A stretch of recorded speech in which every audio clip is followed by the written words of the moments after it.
It looks like the rabbit's foot didn't help much. Not that time, anyway. In the end of the playground period didn't end the argument between George and Alan. They took the rabbit's foot up again with Miss Carr, their teacher. George says, "I told you no good. A rabbit's foot is just a silly old superstition." But Alan wouldn't give up.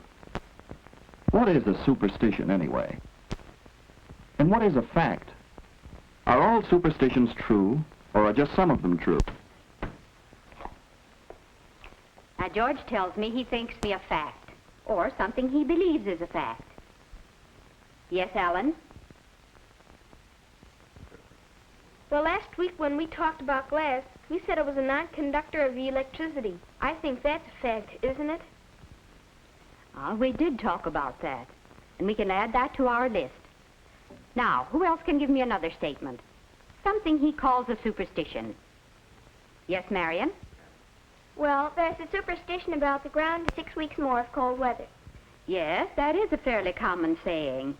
Now, we have 2 more statements to write. No trouble getting a lot of statements to add to her list. And by the next month, arrange the statements in a chart on the blackboard. The class had mentioned 8 items in all, and from these they had chosen 6 statements for class discussion. First, there was the original rabbit's foot idea. A rabbit's foot brings good luck. Next was an example of a fact. Glass is a non-conductor of electricity. Then, if the groundhog sees his shadow on the 2nd of February, there will be 6 more weeks of cold weather. Miss Carr asked George to hand out individual record sheets so everyone could study all the statements very thoughtfully. Somebody had suggested the statement, "A pint of milk weighs more than a pint of cream." Then there was the idea that hot water will freeze quicker than cold water. And last on the list was, water expands when it freezes. Miss Carr asked everyone to think about each statement and to check off each one on the list. This would give each pupil a record showing, "I believe that statement," "I do not believe this one," "I'm doubtful about this," and so on. Very quickly, everyone completed the lists of the 6 statements the class had chosen. And now Miss Carr could add up what the whole class thought about each statement, from the rabbit's foot idea, clear on down the line to the end. These are the opinions of the whole class.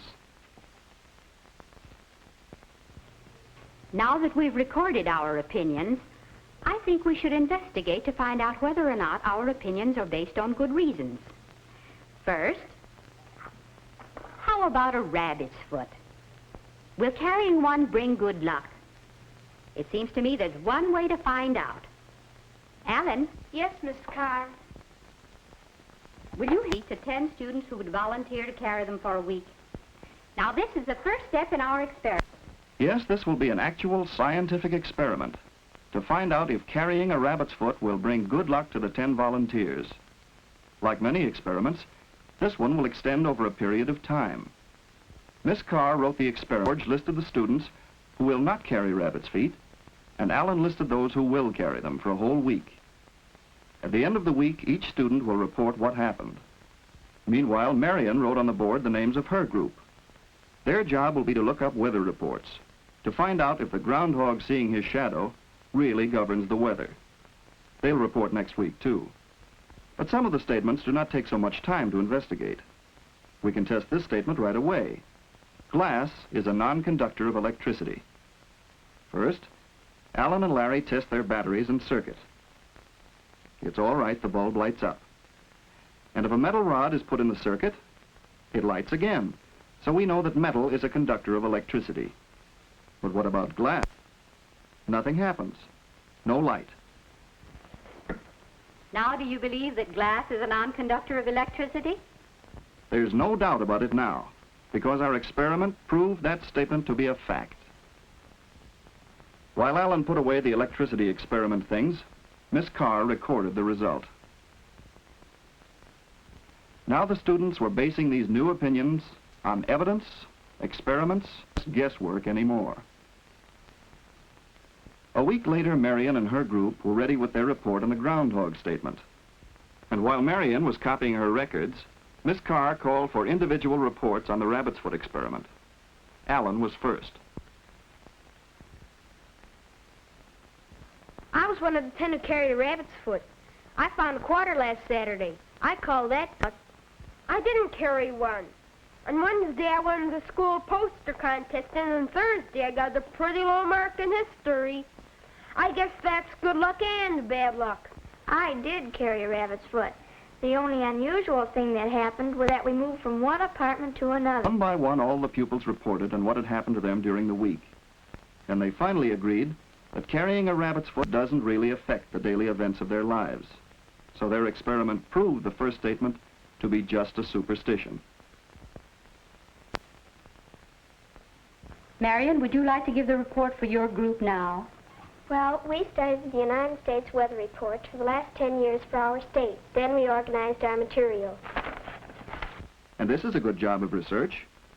For every groundhog day, or February 2nd, the weather was listed. If it was fair, the groundhog would have seen his shadow. And if it was cloudy, he couldn't have seen his shadow.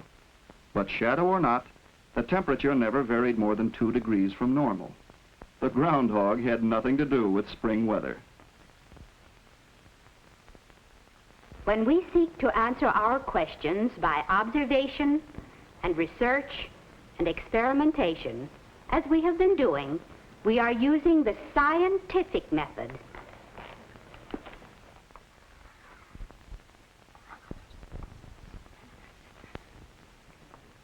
The scientific method is our most valuable weapon in the search for truth.